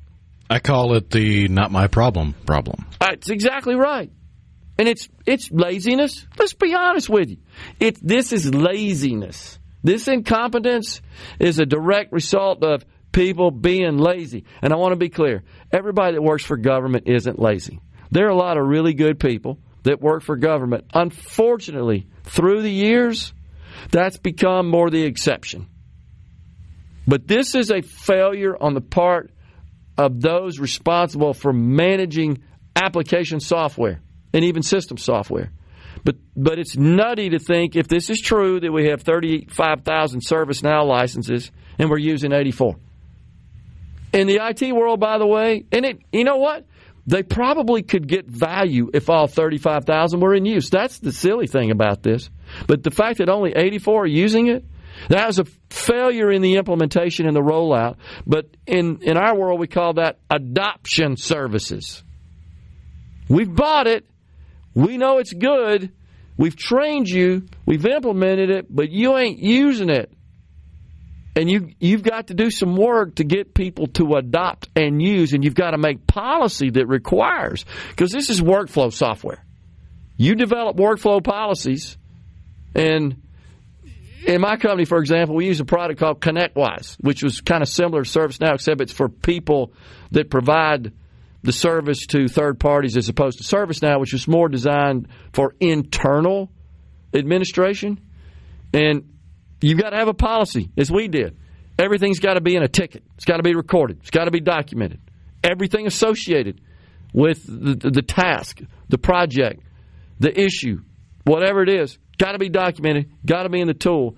And anytime somebody would come to me about an issue, or my management team, the very first question, this was a practice in my company, what's the ticket number?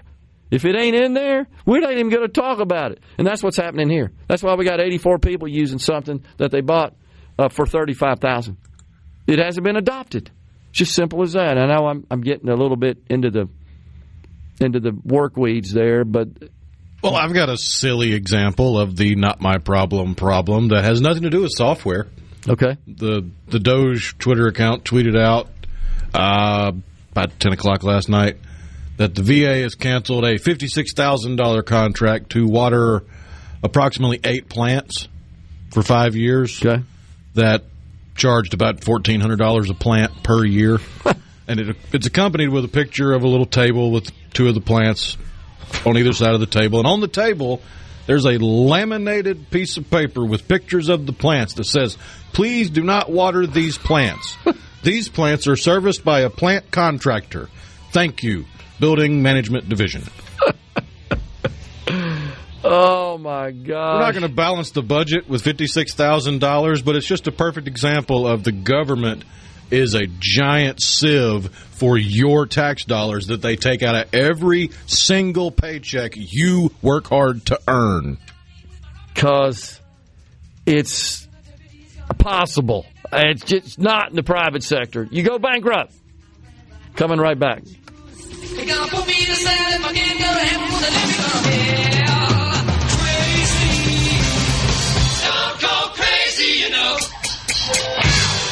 From the Seabrook Paint. Interrupt this program. Gerard Gibert. Here we go. This is huge news. Huge news. You need to listen to this. Middays with Gerard. SuperTalk, Mississippi. Welcome back, everyone. The great Stevie Wonder. So, Mr. Trump is right. He talks about this all the time. I'm looking at a chart on the television screen. We spend more on education than any other country, and we're like 40th in terms of education proficiency. We got 60-something% of our kids can't read or write when they should be able to, can't do basic math. As you like to say it, almost as if they're just not focused on teaching the core subjects, that they're more worried about social justice activism in the classroom. Does it not? I think so. We can't be worried about who's the best speller or who's the best at math. We got to worry about everybody's feelings. Oh, man. Ben from Madison, this was while we were chatting with Jeremy Nelson from Element Wealth. Fascinating conversation. He's heard me say this multiple times. These tariffs aren't helping with faith, confidence, and certainty. It's volatile right now. There's no doubt, Ben, and it's as the president said, it's painful, and we're going through a bit of a disturbance. By the way, I'll get back to that. Right now on the screen, Rhino, as we were talking about all this education money making its way into grant programs, $280 billion a year, most of which are worthless, honestly.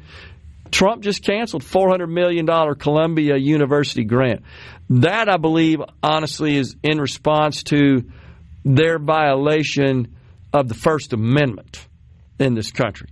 They have failed to cease with or cause to stand down the outrageous anti-Semitic protests to the point where they're not just peacefully protesting. We all support that. They're interrupting and obstructing the educational process on the campus. So my view is, like, it's consistent with so many other things the way I see them, and I think most people in this country do. Knock yourself out. But you cross the line when you affect me, when you invade on and what am I trying to say? Impose on my rights. When you encroach on my rights. And in this case, I can't even go to class because you're so obstructing. One way to look at it is your rights end at the end of your fist. That's true. And the other line that they have crossed is not only have they taken over public spaces, that's where you get into the whole argument of, is it a public space, is it a private space because it's owned by a private entity, it's all that kind of all of that argument aside, you cannot gather in large numbers and call for violence and that's what against they're doing. Anybody, let alone a minority group of students. And that's what, I mean, to the point, you've seen reports about this. There are Jewish students on these campuses say, it's all I can do just to lock myself in my room. They can't go to class for fear of perhaps some sort of violent action against them. At a minimum, they won't even let them pass. And they're blocking the classrooms. No, you don't have a right to do that. That's infringing on the rights of others. So this leftist crap about, well, you don't support free protest and free speech. No, you don't. Because you believe you have the right to infringe on the same rights of others. That is not what the First Amendment says. It's ridiculous. Jeez. So you're right, Ben. It is a concern, and we just got to get through this period of volatility. And I pray that comes to an end, that we work something out and we achieve some degree of stability with respect to tariffs and trade. And I also hope that we'll see continued trending downward of the price of oil, which I think is critical to economic growth and expansion. But it's been a flurry, there's no doubt. Since the president has been in office, there's a lot to do and undo, and that causes a bit of consternation on the part of the investment community. And so let's get through this. I don't like the instability, but at this point, my faith is in the president. I might disagree with a policy here and there, and I would caution, don't expect that what we get out of this tax package and this budget package, that this round is going to include Social Security and tips and overtime. That's not likely to happen. So temper your expectations, really, is the message there. And if we don't temper our expectations and I guess we become upset, the Democrats are going to use that to their advantage, and the last thing we need is for them to take over the House and the Senate in 26. That would be a big old problem. CC in Senatobi says, we can't be worried about any of that stuff till we figure out why all these queer elephants are running around from the first segment. It sounds like Newsom might be gearing up for the White House in 28, trying to appear more moderate. Dustin in Holly Springs writes, yeah, Rhino said as much. I think that's pretty clear. That's what's going on. Let's see here. Until something is done about alcohol, don't say anything about kratom. on the C Spire text line. I've heard a lot of people express that same view. We need to clean house in the Senate, starting with Delbert. Are we free on the C Spire text line? Are we free in Mississippi? Tell me what I can put in my body, and I can't place a bet on my phone. I thought we were for smaller, less intrusive government. So you see how controversial this issue is. I hear you. Which isn't the Kratom bill the one it just restricts it to over the age of 21? Right. That's basically what... It's not putting it into a schedule or anything. It's not controlling it as a substance. It's not requiring a prescription. It's just saying don't let little kids buy it. And bans synthetic. Okay. I believe it bans synthetic because this is produced from a leaf, right? From a plant, like marijuana is, okay? Let's see. No, I mean, vast majority of drugs come from plants. Yeah. There was a grant in my local public school recently to teach ballroom dancing to teachers, says Andy in Tupelo. Now, I don't know the details, but it was on the Facebook page titled Grants in Action. It indeed was that dollars well spent? Yeah. There's a grant industry in this country. I keep talking about it, but I should go look up his name. But the dude with the suit, the bright-colored suit with all the dollar signs on over it. Remember that. Late-night TV, the infomercials. You could buy a boat with money from the government. That'll help you start a new business. You could get a new job. Just call this number and give me your money to buy this book full of stuff to give you money from the government. And that's the slush fund. Ricky in Aberdeen says, Happy Friday. I agree with your point on Robert. It was Robert Rice, Cap. He calls him Robert Dork on Social Security rate. But I think you misstated the point on the normal worker Social Security receipt amount is the same as rich taxpayers' receipt amount. I think the receipt amount, I think he's talking about benefits, is based on top 35 or so earnings years, and the monthly annual amount are based on some formula from that. So rich taxpayer is currently capped at the max, but normal taxpayer amount could be something less. Doesn't change the point you were making. So I hear you, and I appreciate that. So here's what's missing, my friend, in your argument there is define normal. Define normal. My point is a person could make way less than $20 million a year and without a cap contribute way less than they do and receive the same benefit. So I hear what you're saying. It's just a matter of how you define normal. And I'm not trying to be argumentative about it. I'm just making the point that what they seek is for higher income people to pay a whole lot more in and get out, relatively speaking, proportionately speaking, a whole lot less out. In fact, they also want a means test, which means we really want you to pay in and never get anything out. That's what they want. Is there a mechanism available to recall Delbert Hoseman, Larry and Mize? Oh, man, at that question there, Larry, I bet, Rhino, we'll get about 8,000 texts from Thomas and Greenwood, who is a big proponent of the recall process. The answer is, Larry, no. We do not have a recall process for elected officials in the state of Mississippi. I found the guy's name. It's Matthew Lesko. Oh, okay. And at the top of his Wikipedia page, it says, quote, free money to pay your bills, redirects here. I'm looking at the list of his books he wrote. He started in the mid-'80s. The ones I remember starting about the mid-'90s. With Gobs and Gobs of Free Stuff, 1996, and Free Legal Help, 1996, and Free Stuff for Busy Moms in 1999, and Free College and Training Money for Women in 2000. That's awesome. Free money to pay your bills in 2003. Free money to get a better home in 2004. Free money to quit your job. Free money, the operative words there, right? Oh, man. You just got to buy the book to get the free money. Anything that's right that can be managed and funded at the state level should be. Public schools are a perfect example of this. I'm for that as well. I'll just point out that of our, I think, total $20 million, I'd have to look this up to make sure I'm current on this, state spending in Mississippi, only $7 million of that. Actually, it would be about 7.5 when you add a couple of the other funds, almost $8 billion comes from the state. The other 11, 12 comes from the federal government.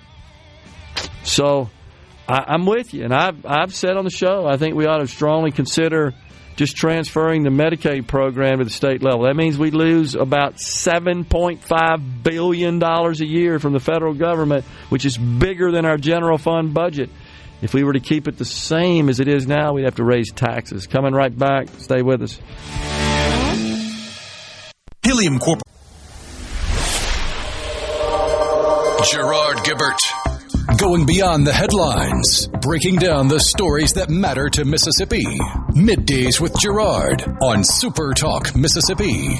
In the town where I was born lived a man who sailed to sea, and he told us of his life in the land of submarines.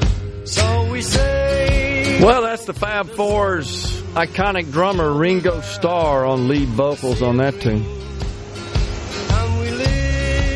Kind of makes you wonder if they may have been ingesting some weird stuff there when they wrote that one. Oh, great tune, though. Thank you for that, Rhino. If I'm not mistaken, this is one of the few that you can't really put that label on because I want to say Ringo wrote it as a kid's song. Oh. So it's supposed to be intentionally a little wacky and goofy and bright. Well, I stand corrected. And I wasn't trying to be critical. But there are many Fab Four songs doubt that are heavily influenced by, the ingestion of certain substances. Some chemical compounds. We may have to dig up Taxman from the Revolver album. I think that's pretty appropriate as we approach tax day. Or number 9. Number 9. Exactly. Number 9. What about Norwegian Wood? That's a weird one, isn't it? Great tune, though. Let's see. Tim and McGee says, I just love how these senators, Republicans, that wouldn't let these controversial bills out of their committee will not come on any Super Talk show. And let me be clear there, Tim. It's only Senator Dennis DeBar. He is a Republican who heads the Education Committee that, has just really never responded. We have invited him, and if he's listening or anybody in the Senate, he has a standing invitation to come in. And Tim says, I got it. They think you and Rhino will bite. That's it. They are so scared. I'm not sure if that's it or not. I hear you, though, Tim, but I will say this, and Rhino can attest to this. We don't get confrontational. I don't get confrontational with them. Now, if they say something, I don't do the interviews. That's right, and I just commentate. That's right. I call balls and strikes, and that's the way the show's designed. And I hope you guys enjoy that format. That's the way it works. But if they say something that's just wrong, I may have to call them out on that. If they're just offering their opinion, like I believe if Senator DeBar came in and he offered his opinion on why he opposes education freedom, I couldn't counter it by saying you're wrong. Now, if they provide some sort of mathematical data, that's what I'm going to say. No, that's just not right. That's wrong. That's different. Now, also in fairness, with respect to mobile sports betting, the chair of that committee, the gaming committee in the Senate, Senator David Blunt, he was on with you guys last Friday when I was out. Scott saying he's been on with us many times. And by the way, I ran into him at an event Mississippi Tourism Group held, that annual event reception Thursday, and he said, actually not Thursday, Tuesday, pardon me, and he said that I said, man, I'm sorry it didn't work out that I was able to conduct the interview with you. I heard your clip with your segment with Scott, thought it went well, and he said, look, just call me, I'll come on anytime, and he will. He's not afraid. And I know that Tim's talking about Republicans, and I get it, but I did want to point that out. Now, Senator High Bryan, that heads the Public Health Committee in the Senate, I can't remember, Rhino, if he's ever been on with us. So he used to get on with Mr. Gallo fairly regularly, and they would have some epic battles, and it was incredibly entertaining. And Paul, really, he took him to task. He didn't let him get away with the stuff, because he would come in and start spouting untruths, and Paul would call him out on it, rightfully so. But we'll talk to any of them, Tim, and I've made that clear to all of them. Some are just have hesitation about going on radio, and that's fine. We get that. But we'll certainly talk to all of them. And you can't deny that Senator Harkins, who, of course, does not completely align with the House's version of the tax legislation, he's perfectly fine with coming on and sharing his thoughts on that. And he does a great job with his analysis. So I think it's good. It's just that senators don't participate in biased propaganda radio interviews. It's about like granting MSNBC a public forum. Biased propaganda? Well, you got to read the one right above that. I see it. You couldn't carry Delbert's jock, but love to denigrate him. Shameful, petty. I've denigrated him? Somebody's panties are in a twist this morning. It's Friday, dude. What have I said that denigrated him? Well, you weren't blowing smoke up his skirt, so obviously you're against him. So you know this as well as I do. I get people that say I'm too easy on him. I get people that say I'm too hard on him, right? You know that. Yep. So, and that's fine. I accept that. That's part of this job. That's what makes it fun. I think it's also what attracts the audience, honestly, because we form opinions here. We express our opinions. We've talked about that. It's what we get paid to do. And as you say so many times, your choice is to turn it off if you don't like it. But did I denigrate him? No. Even he would say, no, I don't go in there to get denigrated. I don't get that sort of treatment. That's just so crazy that someone would say something like that. And that's honestly being delusional, if not just not matching reality with your statements there. That's looking ahead or looking back in the text. I get it. So, oh, man. Let's see who else. I saw a meme the other day that said, I told a friend of mine that I just finished a book on how to make money fast. I just need the money to publish it. Oh, I got it. Mose, that's right. He said I should read the book. Of course, you got to buy it first, though. Hey, big guy, really enjoy the show, says Bob in Itawamba. I think the legislative session has been an example of what I advocate for every year, and that this legislator that makes annually is a total waste of money. They should meet every 2 years or maybe every 4 years for no more than they do. Well, I hear you, but it's important to stimulate the conversation, and they don't do it for the money. I think there are other motivators that don't make a lot of money doing it, to be perfectly honest. They're among, if not the lowest paid in the country. I want to say there's one state you don't get paid anything, but I bet you there's some perks behind the curtains that you're not aware of, because I doubt people would run for zero. And while I could certainly support a biennial session structure, Texas has that, but they meet twice as long, once a year, or once every 2 years. So it's 6 half dozen sort of deal. But I hear you. Let's see. And that government spending is the main driver of the economy. This is Thomas in Greenwood. Legislative inaction is usually a blessing in retrospect. It can be, except to the degree, Thomas, that it is necessary to repeal, rescind, roll back bad policy in legislation. And yes, there's lots of things that are enacted at some point that sort of age. And things change. It's a dynamic world, ever-changing world. And as they change, the laws become dated. And they need attention. They need reform. So I think we have to be cognizant of that. Let's see here. And let's see. With respect to sending things back to the states, yeah, that was a earlier text.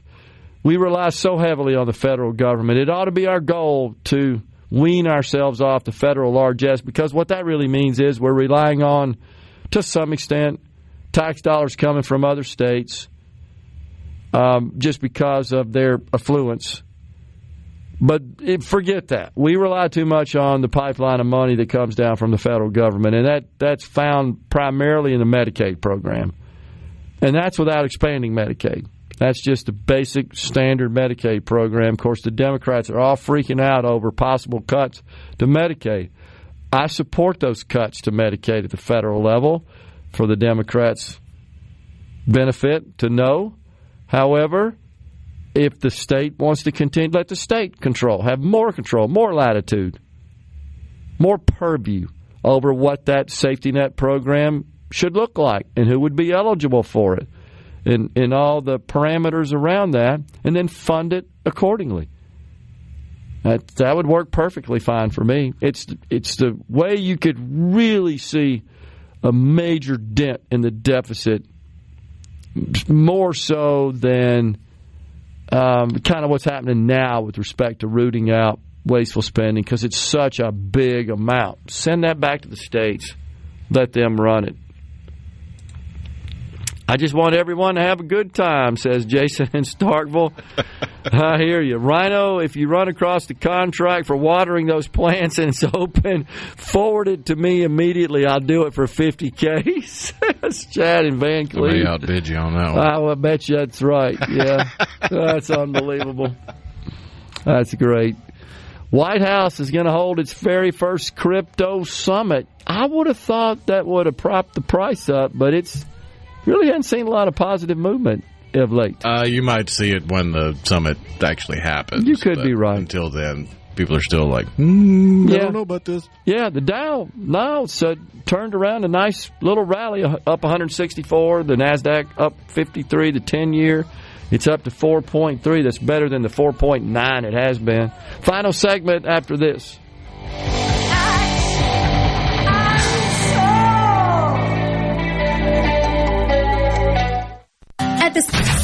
Gerard Gibert. He keeps his classified documents right where they belong. Inside a Journey record jacket from the 1980s. Gerard Gibert. SuperTalk, Mississippi.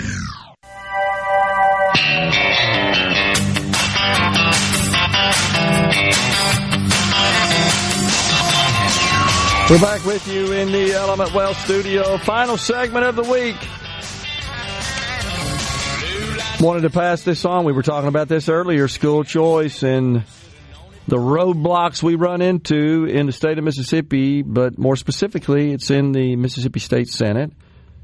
Wyoming just became the 15th state to adopt universal school choice. Governor Gordon, I believe is his name, just signed the legislation. Yeah, Mark Gordon. Mark Gordon, and it was Senator Bo Beitman in Wyoming who really championed the effort. The president even recognized it. It's been a few days, but the president, I don't know how we missed this one, Rhino. The president recognized it on his Truth Social platform. Congratulations to Patriot Senator Bo Beitman in the great state of Wyoming for working to pass an all-caps school choice, a top priority of my administration, putting power where it belongs, all caps, parents. So, well, I mean, there are people out there in the world that like to accuse us of being Donald Trump sycophants, but I don't know if I could speak for you. I know I can speak for myself. I don't have Truth Social, so that might be why we missed it. Okay. Yeah, and I will say I don't track Truth Social. I don't. But yeah, we're great sycophants. We totally bought into his standalone social media platform. That's a great point. And by the way, anytime you hear me quoting his posts on Truth Social, it's because other media that I do follow, I think you as well, put it on Twitter, have picked it up. Right. It ends up on Twitter. In this case, it's in a financial media outlet. And this financial media outlet just happens to be a proponent of school choice. And included in this article, as we've talked about here on this program, is a map of the United States of America where the states that have passed school choice are shaded in the color red, all the other states in the color white. Guess which state is in the color white in the southeastern region of the United States? The one we're sitting in. Because the one to our east is red. To our north is red. To our west, two of them, they are red. And one over, the state of Oklahoma, red. Florida, red. Georgia, getting close, hadn't gotten there yet. They're going to beat us to the punch. There ain't no doubt. So, is it fair to say that those who oppose choice in Mississippi that are Republicans are out of line, not congruent with the president? Is that a fair assessment? Yeah. I think so, too. And again, I'm for it being done in a responsible, prudent, thoughtful manner. And I understand how complicated it is. And you heard me say yesterday, maybe it was the day before, that I believe this all boils down to race because the composition of our population is so closely balanced between white and black, and it makes it difficult. I don't want to label people as racist. I wouldn't do that. I believe that's a state in someone's mind and heart, and I don't pretend to know that. But I will point this out. You know, I've said before that it's really difficult to govern in Mississippi on many fronts because of this balance. In the state of Wyoming, 84.3% of Wyoming residents are white. 0.85% are black. Think about that. More than 80 times in the ratio. Now, they do have 10% Hispanic or Latino and 2% Indian or Alaska Native. But I totally believe that that's what's driving this. And I wish we could figure out a way to reconcile it and work productively towards something that works. I don't want to overwhelm schools and harm well-performing schools and just let it happen without any sort of capacity restrictions. I completely understand that. That's not in anybody's best interest. Again, when you have an overflowing school, and you know this, Rhino, there are many that have trailers parked out to accommodate excess.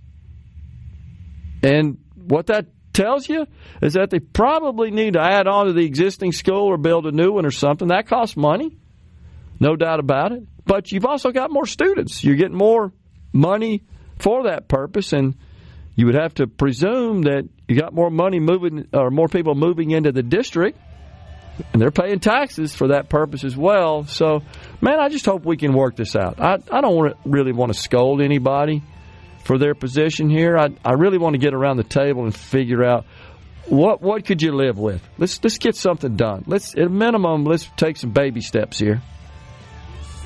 And I think that's what's going to happen with respect to tax reform. It wouldn't surprise me if we don't see an elimination of the income tax, but one that's based on achievement of certain financial goals to do so. I think we won't see anything with respect to sales taxes on the general sense, but lowering of the grocery sales tax, and still going to get some more taxes on fuel. We're out of here today. Back with you on Monday. Have a great weekend. Stay safe, and God bless everyone.